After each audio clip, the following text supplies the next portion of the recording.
Hi, my name is David P. Shapiro. I'm the owner and managing partner of the law office of David P. Shapiro, located in San Diego, California, where my firm helps good people regain control of their future when charged with a crime. It is the middle of July of 2020, and we are still 4 months or so in to court closures, court shutdowns, all that type of stuff, particularly here in San Diego. And what I'd like to do in this video is sort of break down the different types of situations people find themselves in if they're under investigation for, or if they're actually accused with a crime in San Diego and have future court dates, whether they are known or unknown at this time.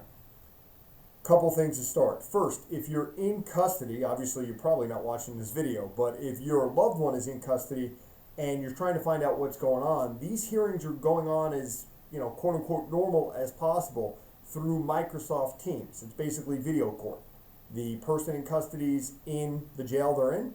There's a video camera in the room. They're brought in that room. The judge and the court staff are in their courtroom.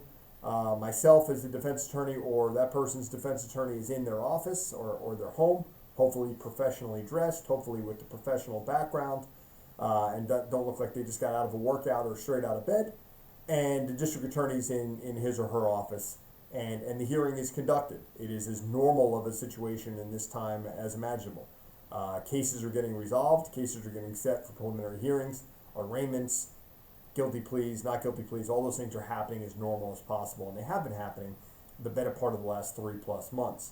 Now, if you're out of custody and you bailed out or you have a future court date, that's where things get a little dicey, because from March 17th through at least May 26th, there was no real court dates even being set for if you were out of custody, right?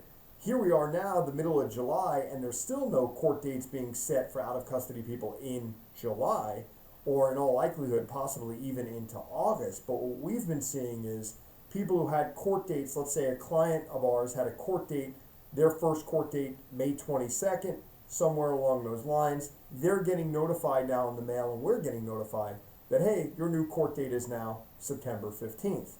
So we anticipate that these court dates are going to start going out in the mail. That's what we've been told by the powers that be at the courts, that these letters are going to start going out in the mail in the coming weeks, and then the clients and defendants are going to be notified that they have court September, October, November, so on and so forth. Where that court is going to be at that time, it probably is still not going to be in the courthouse, although there's so much uncertainty with everything going on with the virus and health risks. In all likelihood, those hearings may be done on Microsoft Teams as well, whether that's from the attorney's office and the client comes in, try and keep your social distance, or whether that's done in the courthouse, to be determined on that.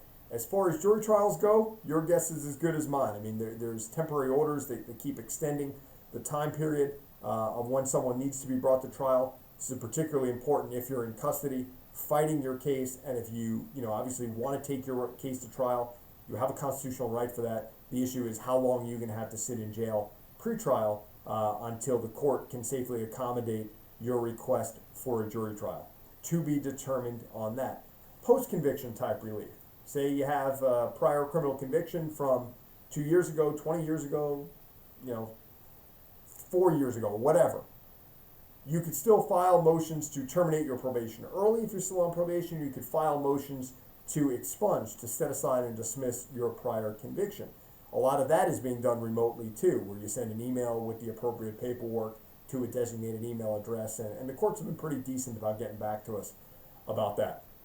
We are going on 4 minutes into this video, and if you've listened this far, you probably realize that there are a lot of questions, and this video hope to answer some of them, but there are a lot of things that are moving parts. As time will tell, we'll know more and more. So it's important, if you want to be kept up to date, obviously we welcome you to watch our videos, to watch our social media. You can follow the firm at Shapiro Law SD on Twitter, Instagram. You can find the firm Facebook, LinkedIn. You can look for myself at DP Shapiro on Twitter, at Molea Law for Stefano Molea, the other partner here at the firm, and at Ali Keegan Law, ALLYKEEGANLAW.